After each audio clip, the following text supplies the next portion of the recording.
Carl Sagan found the reason why thoughts create reality and how to control this. Have you ever gazed up at a dark night sky, seen the unending field of stars, and felt both a towering awe and a twinge of curiosity? Is there a deeper connection between my thoughts and the vastness of this cosmos? Could it be that the flickers of ideas inside my head somehow interact with the grand tapestry of galaxies, nebulae, and unimaginable distances stretched across light years? If these questions make your heart beat with excitement, or if you've ever wondered why certain people, despite all odds, seem to reshape their reality by the force of their mindset, then this journey is for you. Stay until the very end, because what we'll uncover might transform the way you perceive both your inner world and the boundless heavens above.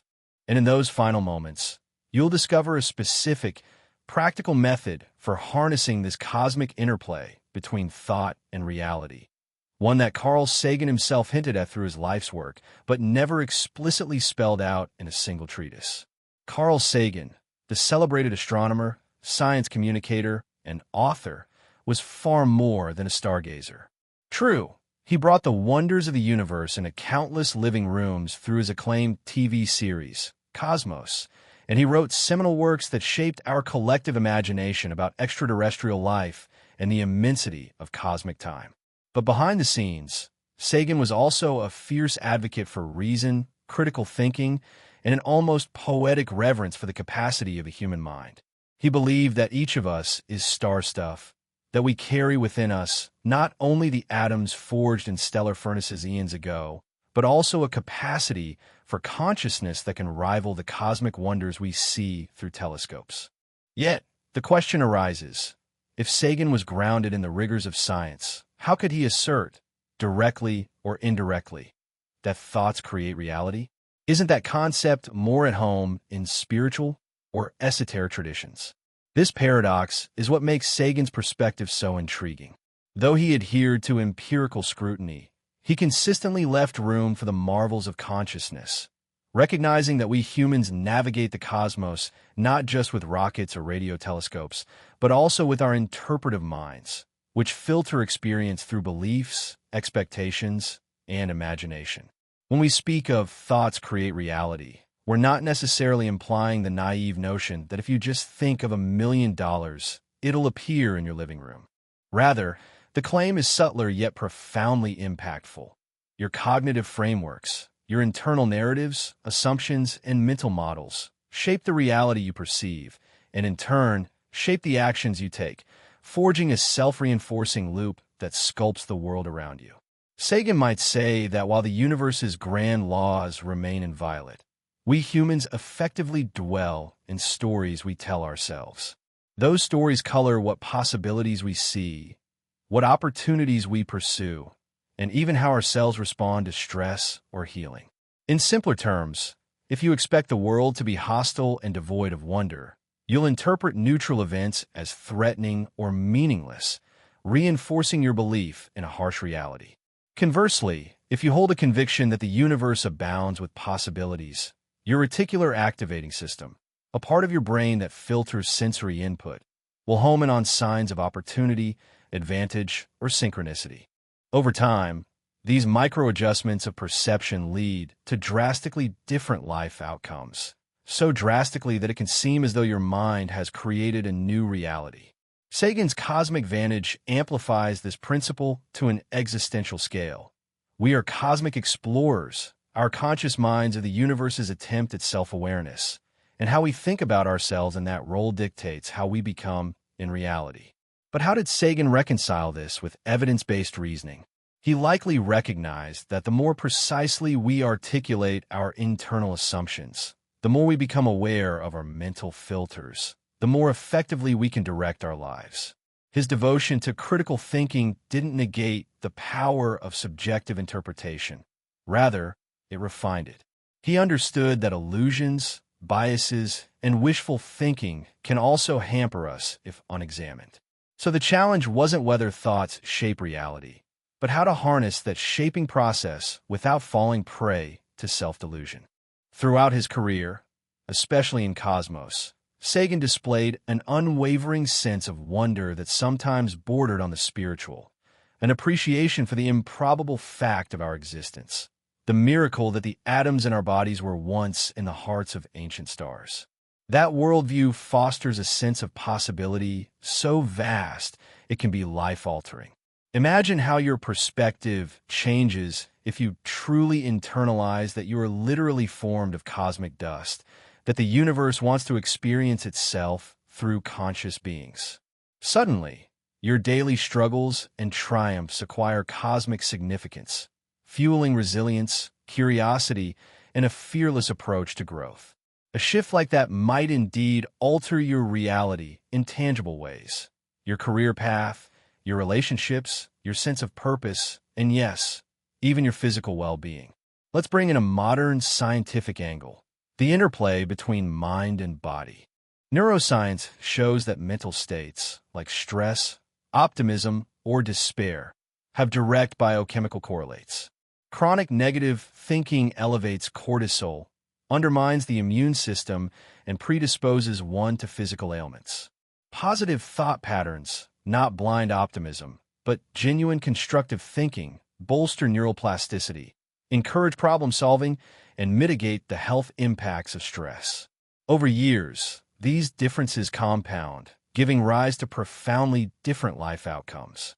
Sagan might have pointed out that while the cosmos is immeasurably large, each of us carries an internal cosmos of cognition, which shapes how we move through the external universe. And here's the crux. If you can shift your inner cosmos, your mental narratives, by even a few degrees toward expansive possibility, you may spark a cascade of real-world transformations. This is where the notion of controlling the creative power of thought becomes relevant. Many who talk about thoughts creating reality dwell on wishful or magical thinking, ignoring the discipline required to channel one's mindset toward constructive ends. Sagan's brand of cosmic consciousness calls for rigorous self-examination, a willingness to probe illusions and face facts, all while preserving the sense of wonder that keeps you engaged. Before we plunge deeper into how exactly you can harness this thoughts create reality phenomenon in a Sagan-inspired manner, let's pause for a moment and pose our first question to you, one you can reflect on or share in the comments. If you imagine a sliding scale from total cosmic pessimism, there's no meaning, we're doomed, everything is random, to cosmic optimism, we are star stuff brimming with possibilities, life overflows with meaning. Where would you place yourself, and how do you think that mindset influences your daily decisions? Feel free to let us know. Sometimes, identifying your position on that mental spectrum is the first step toward conscious realignment. Now, let's explore a bit of the philosophical bedrock. Sagan often emphasized that we are finite creatures in an infinite cosmos. That recognition can stir either existential dread or cosmic wonder. The difference is in the interpretation. If you let your thoughts dwell on insignificance, you might feel powerless, anxious, and disinclined to strive for improvement. But if you interpret that cosmic scale as a grand canvas on which your short life can paint something unique, you might be spurred to creative genius, philanthropic endeavors, or personal breakthroughs. Either way, the cosmic reality is the same. The difference is how your mind chooses to interpret it. Sagan's insight, then, is that the choice of interpretation is not trivial. It's an act of creation. If you choose to see life as a fleeting miracle, your energies, relationships, and goals align with that viewpoint, effectively reconfiguring your daily reality into one that sparkles with potential. This doesn't negate harsh realities or tragedies. On the contrary, an expansive mindset might help you address them more effectively, seeing solutions or meaning where a defeatist perspective sees none. Over time, this approach can lead to measurable improvements in well-being, achievements, and even collective progress. We can also look at the significance of controlling this process. People often worry that controlling their thoughts means repressing or denying negativity. That's not what we glean from Sagan's approach. He was a champion of facing unpleasant facts, be they cosmic or personal. But after acknowledging them, the question becomes, now that we know the truth, how shall we respond? That conscious response, whether you choose despair or proactivity, demonstrates your mind's capacity to mold your personal reality. Even in dire circumstances, some individuals exhibit resilience, finding meaning or forging new paths, while others crumble. That divergence is partly an effect of how thoughts shape reality. Consider the synergy with quantum mechanics, which often surfaces in these discussions.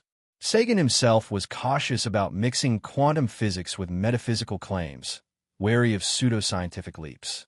However, one can't ignore that consciousness plays a curious role in how we measure quantum phenomena. The observer effect suggests that the act of measurement, involving a conscious observer, presumably influences the outcome. Some interpret this as a direct hint that mind interacts with matter. Sagan would likely caution us not to draw hasty conclusions, but he wouldn't dismiss the sense of mystery outright. He'd encourage more research, an open yet critical mind. Meanwhile, from a purely psychological vantage, we already see how observation of our environment, shaped by preconceptions, transforms what we perceive and therefore how we behave. Let's pivot to some tangible ways you might apply Sagan's perspective to reshape your reality. First, practice cosmic imagination. Every so often, step outside after dusk, find a patch of sky, and soak in the immensity. Let yourself feel that we dwell on a pale blue dot in an ocean of stars. Breathe in that scale, sense your problems realigning, and see if your mind opens to broader solutions. This practice isn't about ignoring your responsibilities. It's about refreshing your vantage, reminding yourself that the obstacles or dramas that feel overwhelming might, from a cosmic lens, be stepping stones for growth. Over time, this fosters a robust mental resilience. Second, marry wonder with inquiry. Sagan insisted that we maintain a childlike wonder while subjecting claims to the rigors of evidence. In your daily life, this could mean letting yourself dream big, but also testing your assumptions. If you believe you're too old to learn a skill, question that. Collect data. Seek examples of people who started late and succeeded. Challenge the old mental script. By gathering evidence that counters your limiting belief, you rewrite your internal narrative and gradually shape a new reality in which you can learn or adapt. This method applies to relationships, careers, or health goals. Third, cultivate the star stuff identity. Sagan famously said, "We are made of star stuff." That statement resonates beyond poetic flourish. The carbon in your cells, the oxygen you breathe, the calcium in your bones, they come from stellar processes. Recognizing this heritage can galvanize a profound sense of worthiness and creativity. If the cosmos invested billions of years in forging the elements that now compose you, perhaps your fleeting life has cosmic significance. That shift can embolden you to chase passions you once deemed impossible, or to treat yourself and others with a newly discovered reverence. Fourth, recognize how your daily patterns reinforce or sabotage your chosen reality. We often fall into routines that support our old narratives. If you believe the world is cruel, you might dwell on negative news, reinforcing your bitterness. If you aim to see the world as a place of constructive potential, you might seek out inspiring stories, volunteer opportunities, or network with solution-oriented people. The more these small choices accumulate, the more your external world reflects the mindset you uphold, forming a loop that either cements negativity or fosters expansion. Now is a good time to insert our second question, mid-story, for you to consider or answer in the comments. Thinking about your daily routines, how you spend your mornings, the kind of media you consume, the conversations you engage in, do you feel these habits reinforce a constructive worldview or undermine it? Maybe pinpoint one habit you suspect might be anchoring you in an outdated or negative mindset. Let us know. Sometimes, naming the habit is the first step in reorienting it toward a more Sagan-esque perspective. Let's continue. If thoughts indeed shape reality, a crucial piece is learning to handle negativity productively, not letting it spiral into defeat. Sagan faced plenty of negativity in his day. Academic critics, public misunderstandings, the existential dread of nuclear war, which was a pressing fear during the Cold War. He didn't simply wish away these threats. He confronted them with data, rational persuasion, and an unyielding faith that public understanding of science could guide humanity toward better outcomes. Notice how that approach merges realism with optimism. He recognized genuine perils, but believed in our capacity to address them collectively. That stance itself is a prime example of how a mental framework can push reality in a more positive direction. In your personal sphere, you might adapt the same tactic. If faced with financial woes, health challenges, or emotional struggles, you acknowledge them. No sugarcoating. Then, you systematically seek solutions, leaning on the premise that solutions exist or can be developed. This forward-leaning stance often turns out to be a self-fulfilling prophecy. You do the research, muster resources, rally support of friends, and remain persistent even when obstacles rise. Over time, you might accomplish what a pessimistic mindset would never have attempted, thus forging a better life situation. Sagan's cosmic wonder simply reminds you that in an expanding universe, there's always room for new possibilities, as improbable as they might seem. We also see in Sagan's legacy a deep love for communication. He believed that by sharing knowledge, we collectively refine our reality. This principle holds at the level of personal relationships, too. If your mindset is broad, gracious, and open, you'll likely communicate more empathetically, forging deeper bonds. The synergy of shared optimism or curiosity amplifies each participant's personal reality. In contrast, entrenched cynicism or closed-mindedness isolates you from others, calcifying a negative outlook. Indeed, the creation of reality is rarely a solo affair. It's an emergent property of countless interactions, guided by our mental frameworks. Stepping deeper into how we might control these processes, we can glean insights from a field not as developed in Sagan's time: neuroplasticity. Studies show that repeated thoughts shape neural pathways, effectively rewiring the brain. Your repeated beliefs about yourself or the world carve ruts in your gray matter that become easier to follow. So if you constantly tell yourself, "I'm bad at X," your brain's neural map is reinforced to perceive that as truth, limiting your attempts to improve. But if you consistently practice a new narrative, "I can grow in X by consistent effort," you gradually build neural pathways that interpret feedback differently, noticing small improvements instead of fixating on failure. Over time, that alters both subjective experience and objective achievements. That's the essence of how thoughts create reality in a neurobiological sense. At this point, some might protest, but isn't there a risk of self-deception or illusions of grandeur? Absolutely. Sagan's balancing act was always to remain grounded in evidence. That's why the cosmic perspective is so valuable. It humbles us. Knowing how small we are in the grand scheme wards off narcissistic fantasies, while leaving room for joyous ambition. That balanced stance is how you keep your mental narratives tethered to some form of reality check. For instance, if you dream of being a Nobel Prize-winning physicist in 2 years, but have never studied math, that's obviously unrealistic. But if your dream is to become proficient in advanced mathematics by devoting yourself daily over several years, that's plausible, and your mindset fosters the discipline to do so. Let's pivot to the culminating question of how to actively, daily harness this phenomenon.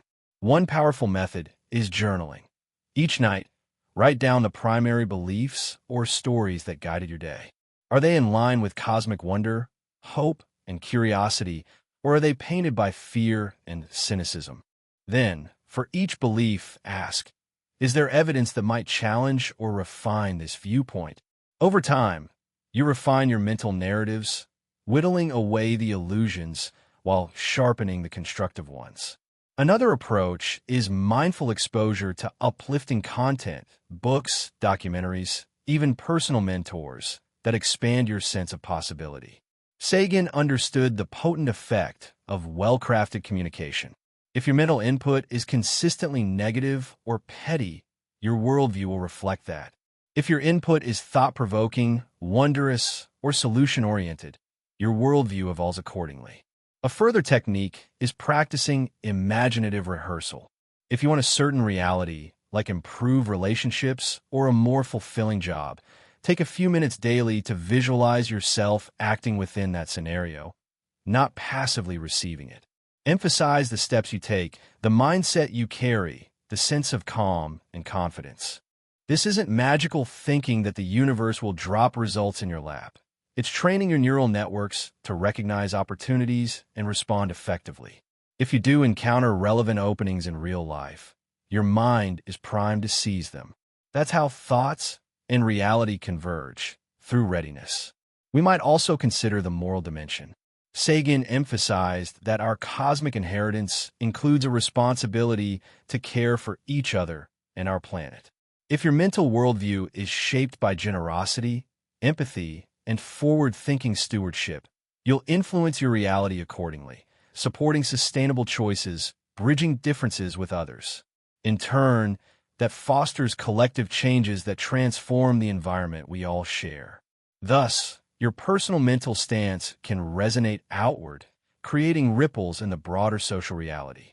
This phenomenon is visible in movements driven by visionary thinkers who refuse to accept the status quo, instead championing a belief that the future could be more equitable, greener, or more enlightened. Their unwavering conviction ignited real-world reforms. Another dimension is the interplay of emotions. Sagan recognized that reason and emotion are not enemies, but allies. When your thoughts about reality spark hope or excitement, you gain energy to persist in tough projects. Conversely, if you fixate on gloom, your body drains of motivation, confirming the negativity. To control the reality-creating power of thought, you might cultivate emotional awareness, noticing when cynicism creeps in and gently pivoting toward curiosity or determination. This skill can be honed through mindfulness meditation, therapy, or reflective dialogue with close friends. By proactively guiding your emotional states, you refine how your mind sculpts your environment. We can't ignore the question of human limitation. Are there times when no matter how positive you think, external reality refuses to budge? Of course. Sagan's approach wasn't about magical outcomes, but about stacking the odds in favor of constructive change. Even in dire situations, a terminal illness, a global catastrophe, the difference between fatalistic despair and resilient hope can alter your remaining experience in profoundly meaningful ways. Reality might not yield the miracle you want, but your journey within that reality can be radically improved, which is a real effect on your personal universe. Now, after all this exploration, you might be itching for a more direct, step-by-step method to put Sagan's cosmic wisdom into everyday practice. Summarizing, it could look like this. Embrace cosmic humility and wonder. Remind yourself frequently of the grand scale of existence. Recognize your smallness, but also your integral place in the unfolding cosmic story. This primes your mind for growth rather than stagnation. Challenge limiting narratives. Each day, identify one negative or restrictive belief that cropped up. Examine it logically. Is it truly factual, or is it a misinterpretation? Seek contrary evidence, be it from personal experience or external examples. Immerse in possibility. Expose yourself to stories, ideas, and individuals who push the boundaries of what you thought feasible. Let that spark your imagination. Make tiny, consistent changes. Shift your routines or environment in ways that align with your expanded beliefs. Rearrange your workspace to inspire creativity. Sign up for a new skill-building course, or schedule a supportive meetup with like-minded peers. Check in with your emotional resonance. If you slip into negativity, use a cosmic perspective as a reset. Ask, how would I feel if I believed a bigger, more hopeful perspective? Are there reasons to adopt that perspective right now? Stay grounded in reality testing. Don't isolate yourself in fantasy. Use curiosity to measure progress, gather data, and refine your approach. If something fails, see it as an experiment, not a definition of who you are. Contribute outwardly. Recognize that your reality intersects with others. support them in their growth. This shared synergy elevates everyone's sense of what's possible, fueling a collective creation of more life-affirming realities. At this stage, we near the moment you stayed for, the unveiling of a practical method that merges these elements in one cohesive practice. Although Sagan never put in a neat bullet point, we can glean from his interviews, writings, and life philosophy something akin to a daily cosmic mind check. Each morning, take 5 minutes to reflect on a single cosmic truth. For instance, we are 13.8 billion years into a universe that's expanding, and I'm part of this story. Then ask yourself, within this vast stage, what reality do I wish to create or engage with today? How will my thoughts, words, and actions align with that cosmic sense of possibility? Conclude with one specific, trackable action, like sending an email to spark a new project, stepping outside your comfort zone in a conversation, or even reorganizing a corner of your home to invite fresh energy. Over days and weeks, note how your environment, relationships, and internal states shift, reflecting your newly guided thought processes. And so we come to the final question for you. Given everything we've discussed about Carl Sagan, cosmic wonder, and the power of your thoughts, what single mindset shift do you believe would most transform your personal reality if you adopted it consistently for the next month? Go ahead and share in the comments. This is your call to engage actively. By identifying a shift, you take the first conscious step in rewriting the mental blueprint that shapes your experience. We've covered a vast territory, from cosmic perspectives to the neuroscience of mindset, from Sagan's childlike awe to the practical steps of daily life. Throughout, we've circled one mighty conclusion. Our thoughts indeed mold the reality we navigate, not by rewriting the laws of physics, but by steering our perceptions, motivations, and the synergy we create with the outer world. And if we heed the balanced approach championed by Carl Sagan, anchoring our cosmic sense of wonder in rational inquiry, then we avoid the pitfalls of magical thinking while reaping the benefits of a mind attuned to life's infinite possibilities. This is how we might say Sagan found the reason why thoughts create reality and how to control this. In his worldview, the universe is vast, ancient, and brimming with surprises, yet our minds are the lenses through which we interpret and shape that universe. Our beliefs, open or closed, become self-fulfilling. Our capacity for a cosmic imagination can empower or paralyze us, depending on the direction we tilt it. And that's where your agency lies. If you tilt your mental lens toward curiosity, empathy, and bold creativity, tempered by truth-seeking, you step into a domain of possibility that can shift the course of your personal journey in miraculous ways. In closing, consider how your everyday life might look if you truly internalize the idea that you and everyone you know are star stuff, and that your thought patterns aren't just fleeting clouds in your head, but seeds of actual transformation. Would you approach your relationships differently, forging more compassion and wonder? Would you tackle your career challenges with a sense of cosmic courage, seeing setbacks as an ephemeral ripple in the ocean of time? Would you treat your body with deeper respect, fueling it for a grand cosmic adventure instead of numbing it with empty habits? If the answer is yes, then you're already harnessing what Sagan pointed to, the extraordinary synergy between mind and reality. And as you refine this synergy, you become a more active participant in the cosmic drama, a co-creator of your personal universe. Just as the stardust in your bones once forged new elements in the hearts of long-vanished suns. Let that realization guide you forward. It's not a matter of discarding reason or waiting for cosmic magic. It's about living with an open mind, an open heart, and a readiness to see that your thoughts, indeed, hold creative power, power that grows each time you align your focus with compassion, evidence, and imagination. That's the legacy Sagan left us, an invitation to awe, tempered by reason, forging a lens through which our fleeting lifespans resonate with the cosmic infinite. How you wield that lens is up to you. And if you do it well, you may find that your personal reality blossoms in ways you once thought improbable or even impossible, an echo of the very cosmos that first sparked your sense of wonder on a star-filled night.